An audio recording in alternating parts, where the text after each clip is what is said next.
computers didn't look like this. Instead, they look so big that they can fill an entire room with rows of cabinets, fans, and wires. Also, the computer's processor is not a CPU like we have today. They still ran on vacuum tubes, which are glass tubes that processed electrical signals to perform calculations, and you actually needed thousands of these vacuum tubes just for one computer. So not only were they massive in size, but they also used tons of electricity and generated a lot of heat. And the maintenance was bothersome as well, because if just one tube stopped working, you'd have to find it among thousands of others. And there was no hard drive either. The data storage was a magnetic drum, which worked like a hard drive but with a tiny capacity and a size as big as a bucket. Also, there were no screens, operating systems, images, or videos whatsoever. So users had to rely on punch cards to operate the computer, which is basically stiff paper cards with holes in them. Each hole represented a bit of information or a command, and the computer would read them line by line. And since everything was so basic, computers back then were mainly used only for calculations, scientific research, or government documents, with the results either printed directly onto paper or punched back into cards for storage and later processing. Second generation.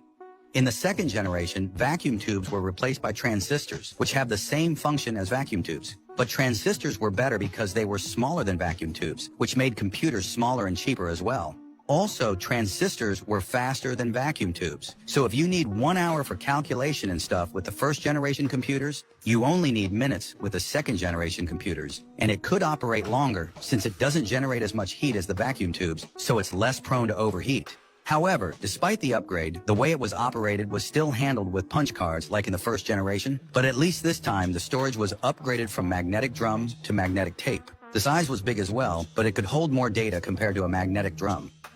Third generation.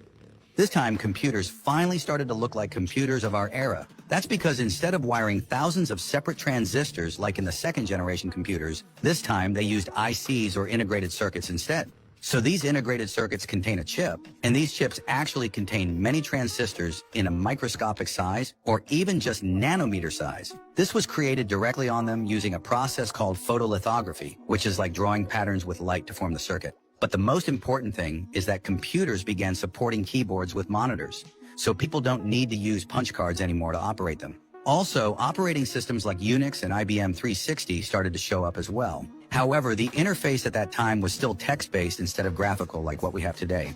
And lastly, floppy disks started to show up, so they became the preferable storage for computers because they're more portable and convenient compared to magnetic tapes. Fourth generation. The fourth generation introduced the microprocessor, a tiny chip that could do a better job and work faster than those old machines from previous generations. And since all the parts like the CPU, motherboard, and power supply were now small enough to fit into one unit and sit on top of a desk, they became known as desktop computers. But the best thing is that computers at that time already used the graphical user interface instead of the text-based interface, so users could simply click icons or drag and drop files using a mouse to operate it. And the programs you can operate are various too. You could play simple games, draw images, or browse the internet. And even though floppy disks still existed, CDs and hard drives started to take over. So people use CDs to install programs or operating systems, play music, or watch movies. And for saving personal files like photos and documents, people would put them on hard drives. Fifth generation.